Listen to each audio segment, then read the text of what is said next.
เขามากมือเศร้านี่ได้ทุกคนลายคนมากนี่แน่วไวเลยนี่คือเฮือนอย่างนี้แต่ว่าเฮือนตัวได้ที่เป็นเฮือนธรรมดานี่เป็นเฮือนธรรมดาหรือว่าไม่แบบนี้นี่เขาจะปะไว้เขาจะปะไว้อันนี้แล้วมือเศร้านี่นะเขาจะมาย่างแต่เศร้าเอาสบายดีทุกคนพบกับจางวิธีชนบทตอนนี้เบาจางอยู่ที่หมู่บ้านต้นแตงเมืองตะโอยแขวงสารวันได้ทุกคนจะพาทุกคนไปเบิ้งอีกในหมู่บ้านแห่งนี้เนาะตอนนี้ชาวบ้านกำลังม่างเฮือนได้ทุกคนเอาไปเบิ้งน้ำกันเลยนี่คือภาพบรรยากาศที่ชาวบ้านกำลังม่างเฮือนทุกคนในหมู่บ้านแห่งนี้ข้าเจ้าก็ย้ายไปตั้งต้นแล้วบ่าวจางก็เคยเฮ็ดคลิปให้ทุกคนได้รับชมตอนนั้นชาวบ้านข้าเจ้าได้ย้ายประมาณปีปลายได้ทุกคนปีปลายแล้วเขาย้ายตั้งแต่ปี2025เนาะและข้าเจ้าจะทิมไว้ปีหนึ่งทิมไว้ปีหนึ่งตอนนั้นเขาบ่ได้ม้างตอนที่เขาย้ายใหม่ๆเขาบ่ทันได้ม้างได้ทุกคนเพราะว่าเป็นทิศคลองประเพณีอีกอยู่ในบ้านแห่งนี้แล้วก็บางที่ข้าเจ้าก็ม่างบ่ทันเนาะมีเวียกมีงานแต่ว่าตอนนี้ทุกคนเห็นแหละตอนนี้ชาวบ้านกำลังม่างเฮือนทุกคนนี่ตอนนี้บ่าวจ้างจะอธิบายให้ทุกคนได้รับรู้อีกเทื่อนึงข่าวๆก็คือตอนนั้นเนาะชาวบ้านข้าเจ้าได้ย้ายไปแล้วตั้งแต่ปี2025ตอนนั้นก็คือข้าเจ้าจะทิ่มไว้ในหมู่บ้านนี้เป็นหมู่บ้านห้างตอนนั้นแต่ว่าชาวบ้านยังไม่ทันได้มั่งตอนนั้นได้สิคนเขาทิ่มไว้ประมาณปีหนึ่งและตอนนี้เนาะชาวบ้านก็เลยได้มั่งแล้วปีนี้ทุกคนตอนนี้เดือนเมษาปี2026ทุกคนนี่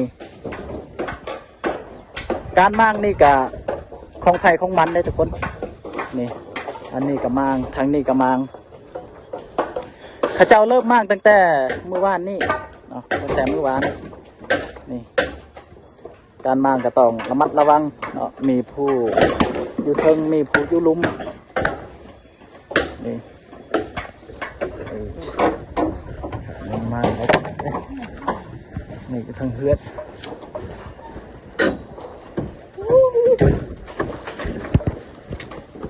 อากาศร้อนเนาะร้อนเลยนี่เป็นภาพมุมสูงเป็นภาพมุมสูงในทุกคนเห็นเมิดเลยนี่บรรยากาศดีนะมีภูผาป่าไม้อ้อมหอบอยู่ตอนนี้ก็ประมาณ10 โมงทุกคนไม่ทุกอย่างไม่หามเลยกระดับทุกอย่างเลยแล้วก็รวมกันหมูแพ็คใช่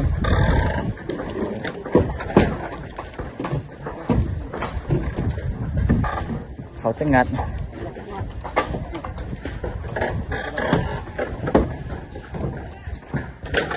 บัดไม่นี่เขาจะเก็บไว้ใส่บอกแล้วถูกต้องปะเนื้อมีเวลาโอกาสพอมาคนเอาไม่นี่ก็จะปะอยู่นี่เลย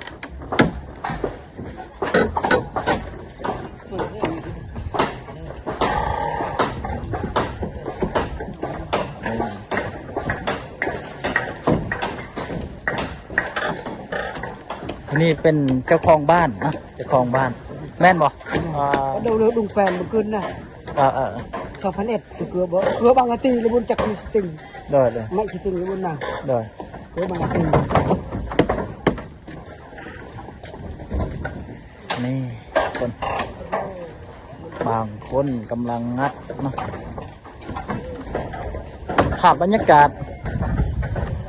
ในหมู่บ้านตุ้งแตงแห่งนี้เป็นภาพสุดท้ายที่ทุกคนจะได้เห็นทุกคน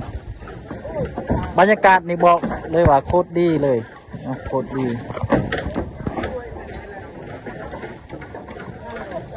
นี่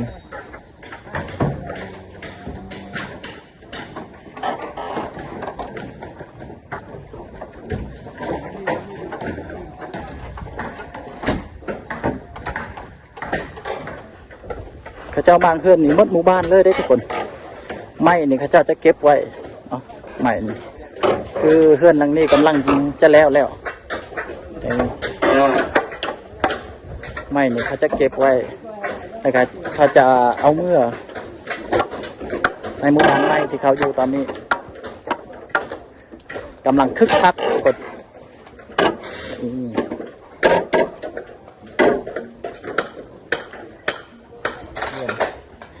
ชาวบ้านกำลังที่จะย้ายไปจากหมู่บ้านแห่งนี้เขาจะย้ายไปที่อื่นแล้วทุกคนแท้จริงแล้วเขาจะย้ายตั้งแต่ปี2025แล้วแต่ว่าตอนนั้นเขาเจ้ายังบ่ได้มั่างเฮือนเนาะเขาจะทิ้งไว้แต่ว่านี่คือโอกาสเวลาที่เขาเจ้าได้มั่างเฮือนทุกคนไว้อย่างหนึ่งก็คือเป็นหิดของประเพณีของเขาต้องปะปีนึงไว้จึงสามารถที่จะมั่างได้ทุกคนนี่บางคนกำลังมั่าง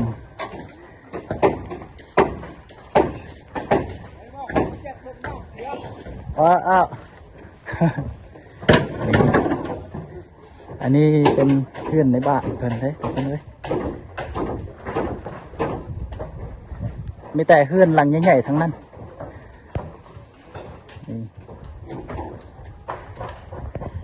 นี่แม่ครัวแต่งกินแม่ครัวแต่งกินครัวแต่งกิน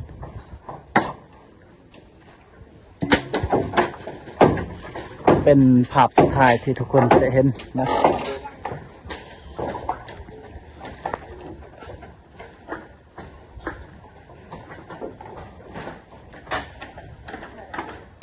นี่คือภาพบรรยากาศสุดท้ายที่ทุกคนจะได้เห็นในหมู่บ้านแห่งนี้เป็นหมู่บ้านเก่าเนาะเป็นหมู่บ้านที่เงียบดีเลยทุกคนแต่เก่าชาวบ้านกับเจ้าอยู่อาศัยอยู่นี่แต่ก็มีอุปสรรคหลายอย่างคือกันบ่มีสัญญาณบ่มีไฟฟ้าบ่มีห้องหมอชาวบ้านก็เลยอยู่ยากเนาะทั้งคันทึงเพิ่นก็ต้องซอกหาวิธีแก้ไขก็เลยบอกให้กระเจ้าย้ายจากหมู่บ้านแห่งนี้เนาะไปตั้งบอนไม้ที่สะดวกกว่านี้นี่บรรยากาศดีเลยเด็กทุกคนนี่เย็นแล้วก็มีแต่ภูผาป่าไม้เนาะนี่บรรยากาศที่ทุกคนกำลังมั่งเฮือน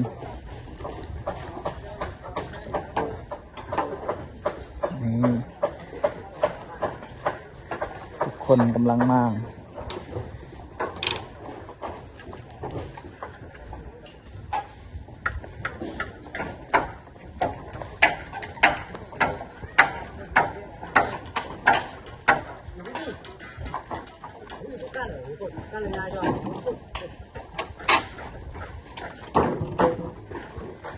อาจารย์ก็จะพาทุกคนมาเบิ่งเนาะบางทีเป็นมือสุดท้ายที่ทุกคนจะได้เห็นก็ว่าได้นี่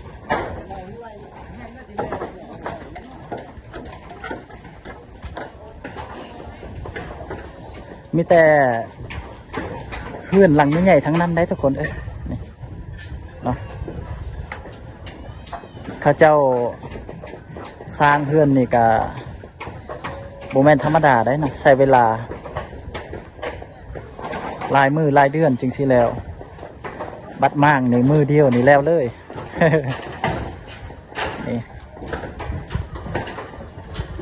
มีเวลาในการก่อสร้างมีเวลาในการมั่างทิ่มเลยทุกคน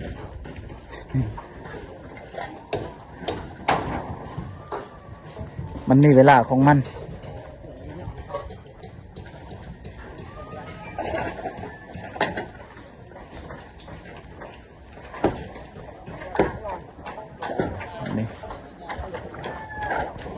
ตอนนี้กลางเว้นทุกคนพระเจ้าจะมั่งขึ้นไทยขึ้นมั่นเลยได้นี่ภาพบรรยากาศอันนี้เป็นบรรยากาศสุดท้ายที่ทุกคนจะได้เห็นในหมู่บ้านแห่งนี่เป็นหมู่บ้านเก่าหมู่บ้านตุ้งแตงทุกคนนี่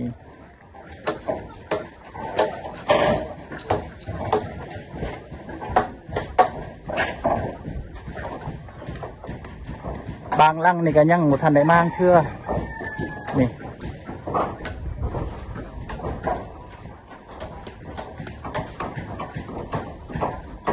ตามเบิ้งนี่เขาจะมางนี่ประมาณจะใช้เวลาเนี่ยทิศนึงนี่แล้วได้ทุกคน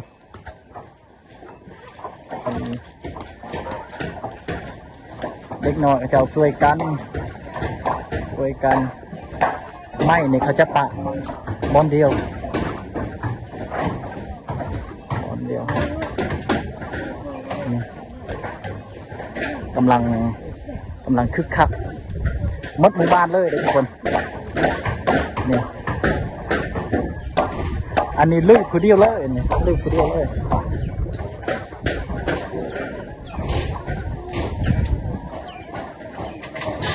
นี่ตะปูนี่เขาจะเก็บไว้เนาะเขาจะเมียนไว้นี่แม่ทอเพิ่นจะเก็บไว้ได้นี่ตะปูที่เขางัด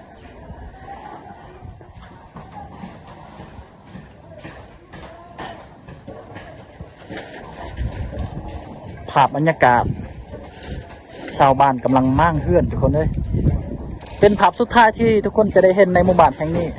หมู่บ้านเก่าในหมู่บ้านตุ้งแตงเมืองตะโอยแขวงสารวันเป็นชนเผ่าปะโกะ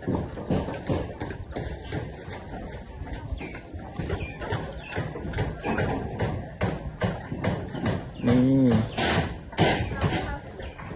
หลังนี้ไก่สิแล้ว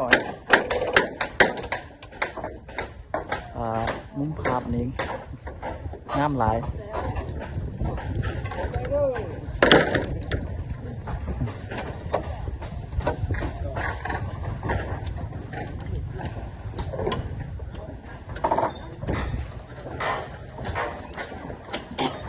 ไม่เนี่ยเขาจะห่มไว้บนเดียวเขามั่งมือเศร้านี่ได้ทุกคนลายคนมั่งนี่แล้วไว้เลยนี่คือเฮือนเรานี่แต่ว่าเฮือนตัวได้ที่เป็นเฮือนธรรมดานี่เป็นเฮือนธรรมดาหรือว่าไม่แบบนี้นี่เขาจะปะไว้นี่เขาจะปะไว้อันนี้แล้วมือเศร้านี่นะเขาจะมาย่างแต่เศร้าไม่นี่ก็จะห่มไว้บอนเดียวแล้วจึงเอาเมื่อบ้านใหม่นี่เฮือนนังเขากำลังมาเริ่มมาก็ได้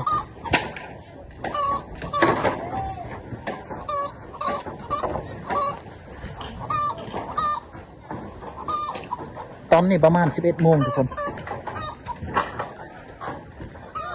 นี่คือบรรยากาศที่ชาวบ้านมั่งเฮือนมืดหมู่บ้านเลยเด็กเจ้าได้มา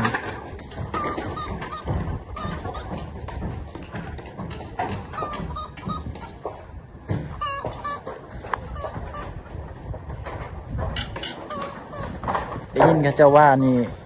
เฮือนแบบนี้นี่เขาจะปะไว้จะบูมา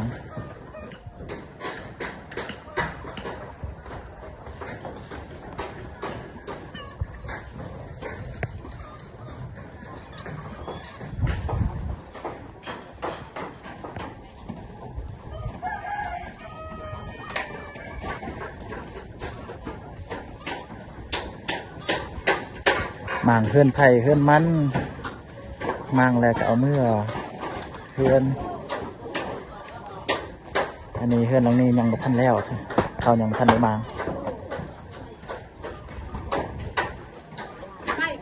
งเฮือน เฮือนไผ่เฮือนมันได้แต่คนเอ้ย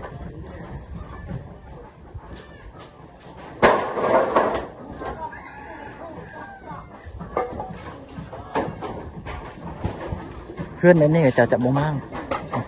เขาจะปะไว้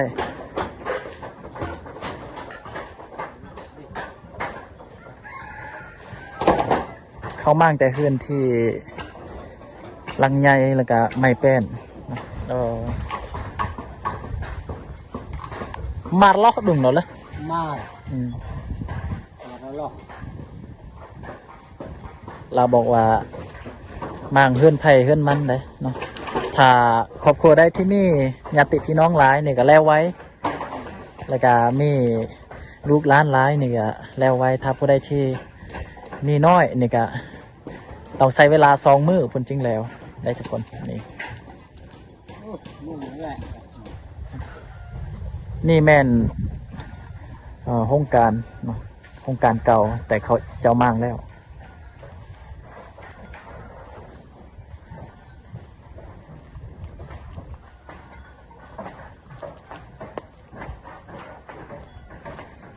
พักนี่ก็เป็นสายเซรามังเลยทุกคนนี่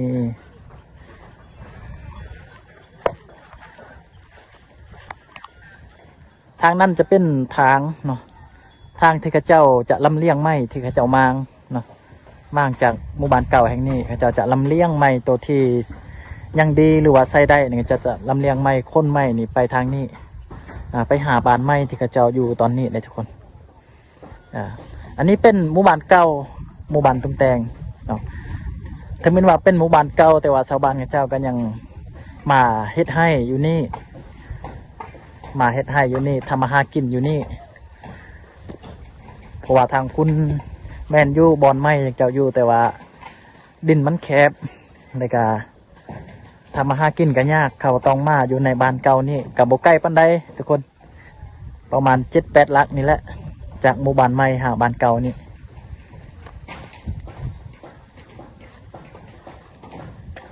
คลิปนี้กับโบไม่ยั่งลายเราไม่แต่เบาจางพาทุกคนมาหับชมหับบึงในหมู่บ้านเก่าแห่งนี้ตอนนี้เขาเจ้าก็กำลังมางเพื่อนของเขาเนาะที่จะไปอาศัยอยู่บ้านใหม่เนาะและเพื่อนเก่านี่บ้านเก่านี้เขาจะทิ้งไว้แบบนี้ได้ทุกคนแต่หลังจากที่เขาเจ้ามางแล้วนี่ก็บ่สามารถที่จะกลับมาอยู่อาศัยอีกได้น้องบ่สามารถที่จะมาเยียบอีกในหมู่บ้านเก่าแห่งนี้แต่ว่าคนต่างเมืองหรือว่าต่างบ้านนี่สามารถมาเบิ่งได้เนาะมาลิ้นได้แต่ว่าเฉพาะอยู่ในบ้านของเขาเองบ่สามารถที่จะมาได้นี่ก็มีต้นมะพร้าวมีภูที่งามๆเอาทุกคนฝากทุกคนกดไลค์กดแชร์กดติดตามส่องเบาจางเพื่อเป็นกำลังใจที่จะเฮ็ดคลิปต่อไปเด้อคลิปนี้ก็ขอจบเพียงเท่านี้บ๊ายบายทุกคน